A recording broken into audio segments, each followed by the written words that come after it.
अस्सलाम गाइस, कैसे हैं आप लोग। तो यार 2 वनडे मैचेस हो चुके तो उसके बारे में हम बात करते हैं। और मैं इसलिए एब्सेंट था क्योंकि मेरा तबीयत ख़राब थी, अभी भी मैं सही तरह नहीं मैं बोल पा रहा और तबीयत मेरी ख़राब थी, गला ख़राब हो गया था। फिर आपको पता है वैसे ही हफ्स का मौसम होता है तो वैसे ही इस मौसम में तबीयत ख़राब हो जाती है। तो मैं इंस्टाग्राम पे भी मैं कोई रील नहीं बना सकता। 2 वनडे मैच हो गए तो उसके बारे में बात करते चलिए शुरू करते हैं। देखिए, पहला वनडे मैच जो पाकिस्तान ने किया ना वो था रिकॉर्ड चेस, ठीक है। 280 वेस्ट इंडीज़ जितना भी ये कैरिबियन है ना आपका सारा, इधर वनडे में कभी भी 280 चेज नहीं पाकिस्तान ने रिकॉर्ड किया। उसमें मैं कहता हूँ हसन नवाज ने आउटस्टैंडिंग बैटिंग किया। यार ये बंदा फॉर्म में है। मैं तो साजिद फरहान को भी रख लो भाई, एक बंदा जब फॉर्म में है तो उसको सारे फॉर्मेट खिलाओ, उसको चूस लो। लेकिन हमारी मैनेजमेंट तो माशाल्लाह इतनी पढ़ी लिखी है, वो तो कीड़ के फकीर है माशाल्लाह। T20 में परफॉर्म है तो भाई हम उसको T20 में ही रखेंगे। और भाई वो अगर फॉर्म में है उसको वनडे में रखो, ठीक है, टेस्ट में ना रखो लेकिन वनडे में तो रखो। अब आप उसको टॉप ऑर्डर में करते या मिडिल ऑर्डर में कहीं उसको एडजस्ट करते वनडे में। लेकिन माशाल्लाह हमारी थिंक टैंक इतनी पढ़ी लिखी है, हम ही बेवकूफ है। हसन नवाज ने जो 100 रन और 67 जो किया, मैं कहता हूं आउटस्टैंडिंग मैच। मतलब पाकिस्तान वो मैच भी हारने वाला था। पहला मैच हम हारे ना तो हमारी टीम ने कहा यार एक मिनट, हम इतनी अच्छी परफॉर्मेंस दे दी, हमने 280 चेस कर लिया,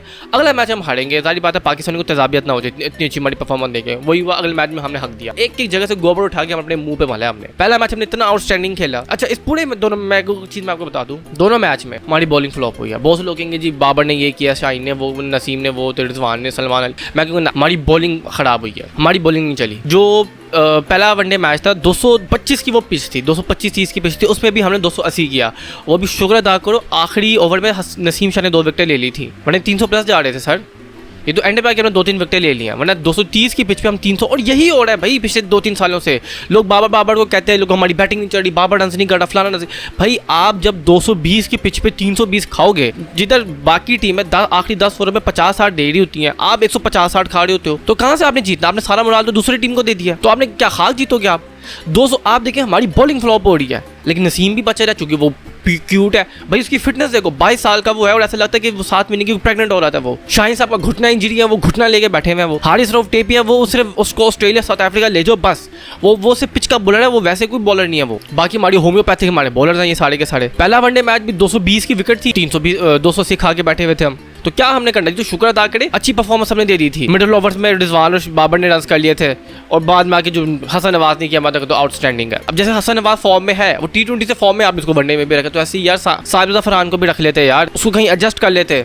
सो बहुत अच्छा पाकिस्तान ने पहला वनडे मैच खेला। हसन नवाज ने जो इनिंग्स खेली, आउटस्टैंडिंग इनिंग्स खेली है। मैं कहता हूँ यार, अच्छा उसका कोई बयान भी आया था जिसमें कहा था कि यार ये मेरा डेब्यू मैच है और मैं चाहता था मैं अपने डेब्यू मैच को ना मैं यादगार बनाऊँ, तो मैंने कहा आज मैं बिल्कुल फुल फ्लैश होकर खेलूंगा। मैं कहता हूँ यार यही हमें चाहिए माइंडसेट, यही माइंडसेट की तो मैं बात कर रहा था कि हम देखिए प्लेयर सारे टैलेंटेड होते हैं, माइंडसेट की बात होती है। उसने जो इनिंग्स खेली है तो आउटस्टैंडिंग इनिंग्स खेली है, कोई प्रेशर नहीं लिया यार। जो वो शॉटे खेलता है, क्या मैं कहता हूँ कॉन्फिडेंस के साथ वो शॉटे खेलता है। उसके बाद जो नवाज, अच्छा इसमें बहुत से मैं कहता हूँ नवाज ने जो 2 मैचों में की है, दूसरे मैच में जो बॉलिंग कराई है और जो बैटिंग की है, फिर ऐसी पहले मैच में जो उसने किया, मैं कहता हूँ जो तरपा होगा वो होगा मेरा दमाद मेरा तरपा होगा। क्योंकि इस पूरी सीरीज में कोई बंदा शाइन किया है ना, मैं अगर पर्सनल माइलस्टोन की बात करूँ तो वो है नवाज। T20 में भी उसने काफी अच्छी बॉलिंग बैटिंग की, इधर भी बहुत अच्छी बॉलिंग, ओडीआई सीरीज में भी उसने काफी कमाल किया। तो काफी अच्छा हमारा इंक्लूजन हो चुका है नवाज का। लेकिन अब ये देखना पड़ेगा कि ये नवाज भी इसलिए परफॉर्म कर रहा है क्योंकि यहाँ पे स्पिन विकेट्स है। वेस्ट इंडीज में स्पिन फ्रेंडली विकेट्स होती हैं, बॉल फंस के आता है, ब्रेक होता है, बॉल स्किट होता है। स्पिनर स्पेशली जो लेफ्ट आर्म स्पिनर होता है जो डेक पे मारता है, उसकी बहुत ज़्यादा अच्छी स्पिन होती है, ज़्यादा वो बैटर को स्ट्रगल देता है। तो ये भी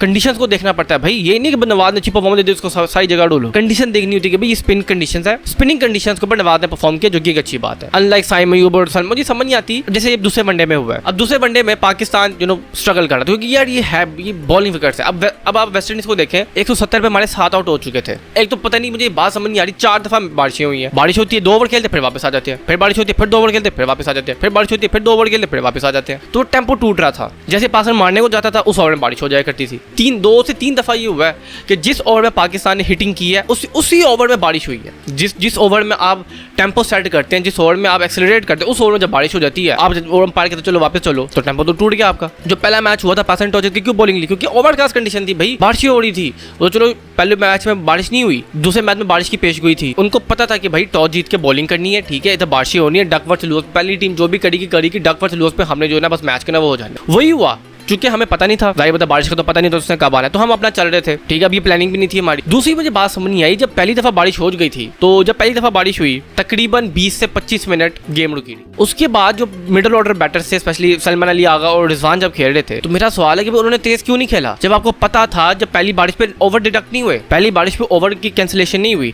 तो आप जब आप वैसी जारी बात है यार, दिमाग ही नहीं यूज करते। आपको पता है भाई पहली दफा बारिश हो गई, ठीक है, ओवर डिडक्ट नहीं हुआ, ठीक है, लेकिन आपको पता है बारिश है, ओवरकास्ट कंडीशंस है, तो आप तेज खेलते, आप 8-10 के रन रेट पे चलते। आपको भाई कोई पता नहीं, हमने बस ये 10, आप 10 ओवर का कोटा रखते, आपके भाई ये 10 ओवर है, हमने इन 10 ओवर में इतने से इतने स्कोर करने हैं, बारिश होगी तो ठीक है, आउट हो गए तो ठीक है, नहीं हुए तो फिर उसके बाद हम स्लो कर लेंगे। वो हम अपना 2-3 का रन रेट पे चलते रहे। उसके बाद फिर बारिश हो गई, फिर जिस ओवर में वो क्या कहते हैं रिजवान ने मारना, कुछ रिजवान ने स्लो किया, बारिश हो गई, हसन नवाज आया, वो आउट हो गया, उसके बाद हसन नवाज आया, उसने जब स्लो की फिर बारिश आ गई। तो जब हम पासन टेम्पो सेट करता था, बारिश होती, जिसकी वजह से पासन 170 पे 7 हुए। 35वें ओवर में 30-35 ओवर में जब बारिश हुई, उसके बाद उन्होंने कहा लो जी इनिंग्स खत्म हो गई। अब आज पासन की बॉलिंग के ऊपर मैं एक चीज नोट कर रहा हूँ, इनसे यॉर्कर्स नहीं लग रही, और लोग तो बाबर को गले देंगे, बाबर 0 पे आउट हो गया, ठीक है, आप 2 लोगों के अब सालन भी पकेंगे, बोटियां भी उसमें बोटियां भी डलेंगी, और पूरा अब दावत का समा होगा। क्योंकि सारी बात है, अब डेर अरब इंडिया को खुश करना है, सारी बात है, और सारी बात है अभी डेर अरब आबादी है, अब डेर अरब का 1% भी हो तो 1.5 करोड़ बनता है, जो कि 15 मिलियन पीपल बनते हैं। अब अगर इसी वास्ते इस तरह के कराची के जो पेड जर्नलिस्ट हैं, इनको 15 मिलियन, इनके तो पूरे चैनल को 15 मिलियन व्यूज नहीं है, अगर इनकी किसी एक वीडियो पे 1.5 मिलियन की व्यूवरशिप भी हो जाए तो वैसे पागल हो जाए, ठीक है। लेकिन मैं जो टेक्निकल बात करूंगा वो ये है कि हमारी बॉलिंग नहीं चल रही, हमारी बॉलिंग पिछले तकरीबन 4 सालों से फ्लॉप चल रही है। शाहीन का जब से घुटना हुआ, नसीम जब से इंजर्ड हुआ, हारिस जब से इंजर्ड हुआ, ये इनकी फॉर्म चली गई है, लेकिन कोई बात नहीं कर रहा। तो हम चाहते हैं भाई फेम लेना। अब पाकिस्तान में फेमस कैसे होते हैं? आपने यूट्यूब पे आ जाओ, बाबर को गालियां दो, आप ऐसे फेमस हो जाओगे। मैं भी इधर बैठ जो बाबर को गाली दूं, थंबनेल में बना लो, मैं फेमस हो गया। लेकिन मुझे पता है भाई किसी को गाली देने से कुछ नहीं होना, आप क्रिटिसिज्म करना है तो कंस्ट्रक्टिव करो, तो पता चले। अब वो जो बाबर आउट हुआ है, क्लियर वो स्ट्रगल कर रहा था, वो बॉल भी वैसे काफी अच्छी पड़ी थी, स्किट होके आई थी, लेकिन बाबर आजम को भी है कि भाई आपको काम करना पड़ेगा। पहले मैच में आप वही वो जो मोती है उनका मोती, आप उससे लेफ्ट आर्म स्पिनर से आप आउट हुए, दूसरे में आपको उसने आगे कराई, आपका वो बैट और पैड में आपका इतना गैप था। अब ये चीजें आपको देखनी चाहिए कि भाई कब तक आप चलेंगे, आप भी तकरीबन पिछले 2-3 साल से आउट ऑफ फॉर्म चल रहे हैं। तो ये बॉब्जी द किंग को भी देखना पड़ेगा कि भाई आगे एशिया का पारा है, अभी तो आपको T20 में रखने की बातें हो रही है, पता नहीं आपने आना भी कि नहीं आना व्हाटसोएवर, लेकिन आपको परफॉर्म करना पड़ेगा। और अगर बाबर आजम का पैच देखिए, Babar Azam out of runs नहीं है, मतलब आउट ऑफ फॉर्म नहीं, आउट ऑफ रन्स है। अब देखिए जो आउट ऑफ फॉर्म प्लेयर होता है उसे तो बॉल मिडल नहीं हो रही होती, तो बाबर तो आता है शुरू में आता है 2-4 ड्राइवे खेलता है, मिडल करता है, बिल्कुल मैं तो मिडल करता है वो, लेकिन उसके बाद जैसे ही वो 40-35 स्कोर करता है वो आउट हो जाता है, कंसिस्टेंसी नहीं आ रही। तो ये बाबर को देखना चाहिए भाई, बाबर सबसे पहले एडमिट करे कि लेफ्ट आर्म स्पिनर्स बनी है वो, उसका लेफ्ट आर्म स्पिनर के खिलाफ बाबर आजम बहुत स्ट्रगल कर रहा है, तो ये देखना चाहिए। अब हमारा लेफ्ट आर्म स्पिनर कौन है? मोहम्मद नवाज। ये तो चलो इस कंडीशन में अभी बताया कि भाई आपने कंडीशंस देखनी होती है, अभी स्पिनिंग कंडीशंस थी, अब इसमें अबरार और नवाज इन्होंने परफॉर्म करना था। अब मुझे बात बताएं, जब आप 171 आप 180 का टारगेट हुआ 35 ओवर में, आपको पता है एक DLS टारगेट आपको मिल चुका है, आखिरी के 6 ओवर आपको चाहिए था 24 को, एक यॉर्कर नहीं लगा। हसन अली जनरेटर पहले 3 ओवर से बड़े अच्छे करे, उसके बाद लेंथ बॉलिंग करा रहे, भाई लेंथ बॉलिंग क्यों करा रहे हो? डेथ कभी आपने सुना डेथ ओवर में पेसर लेंथ बॉलिंग करा रहा, भाई मैं कहता हूँ गली मॉल में किसी बच्चे को पकड़ो ना, उसे को बेटा 6 ओवर है, 24 को डिफेंड करना है, 5 विकेटें पड़ी, आपने मैच कैसे डिफेंड करना है? वो भी कहकर भाई सिंपल यॉर्कर्स हैं, वाइड यॉर्कर्स, इनर यॉर्कर, ठीक है, डेक पे मारो, यॉर्कर्स आपने कराने हैं, स्लोअर वन ना करिए।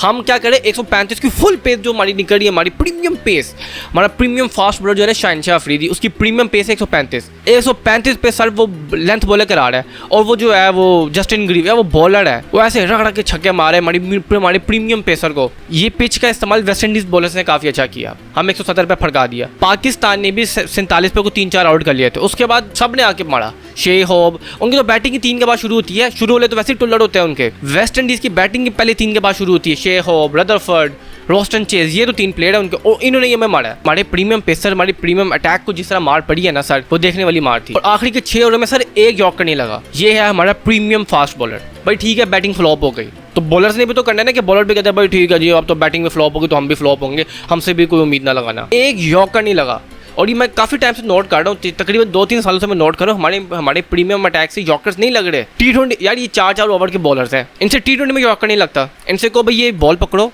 ये T20 भी आएंगे ना, अभी एशिया कप आएगा T20 का, देख लेना, इनसे T20 में नहीं लगने यॉर्कर। अब शाहीन शाह अफरीदी एक यॉर्कर नहीं मारा, 135 की पेस पे उसे यॉर्कर नहीं लग रहे, ना नसीम शाह से यॉर्कर लग रहे हैं, ना किसी और से यॉर्कर लग रहे हैं। साई भाई यार मुझे बात समझ आती है रिजवान की, कि भाई जब तुम्हें पता है कि भाई तुम 170 डिफेंड कर रहे हो, एक लो टोटल डिफेंड कर रहे हो, तुम जो है अपने पार्ट टाइम से बॉलिंग करवा रहे हो। हुसैन तलत जो एक प्रीमियम आपके पास एक ऑलराउंडर था फास्ट बॉलिंग, आपने उसको यूज ही नहीं किया, स्पिनर से लगे हुए हैं।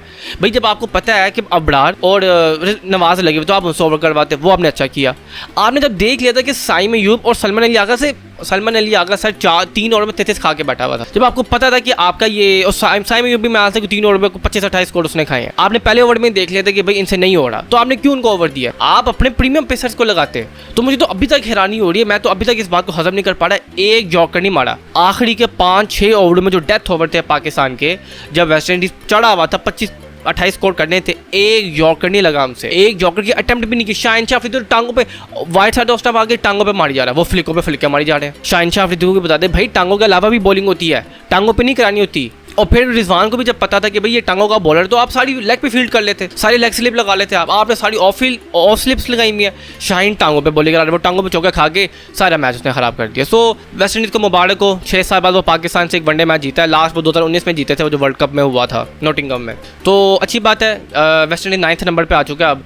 और मैं सुन रहा था ईएन बिशप कमेंट्री कर रहा था, तो मेरे ख्याल से उसने ये कहा था कि वेस्ट इंडीज़ ये मैच जीत के उसने 2027 के जो वर्ल्ड कप आगे आना है साउथ अफ्रीका में, उसके लिए ऑटोमेटिक क्वालिफिकेशन कर ली है। मुझे इसके बारे में नहीं पता, अगर आपको पता है तो प्लीज़ कमेंट सेक्शन में मुझे बता दीजिएगा। मैंने सुना था कि ईएन बिशप ने ऐसी कोई बात की है कि अगर वेस्ट इंडीज़ ये दूसरा वनडे जीत जाता है तो वो 2027 का वर्ल्ड कप जो साउथ अफ्रीका होना है जिम्बाब्वे नामीबिया में, वहाँ पे उसके लिए ये ऑटोमेटिक क्वालिफिकेशन कर लेंगे। तो अगर वेस्ट इंडीज़ कर लेता है तो बहुत अच्छी बात हो, क्योंकि यार वेस्ट इंडीज़ एक प्लेयर लेके आता है और वो वैसे ही, वो तो मैच जीत रहे हो कि हार, उनकी तो पब्लिक को तो वैसे ही नाच रही होती है। सीरीज़ अभी लेवल हुई हुई है और तीसरे वनडे के बाद मैं आपसे मिलता हूँ, और दुआ भी करना यार मेरी तबीयत थोड़ी ठीक हो जाए। मैं मिलता हूँ अपनी अगली वीडियो में, तब तक के लिए अलविदा।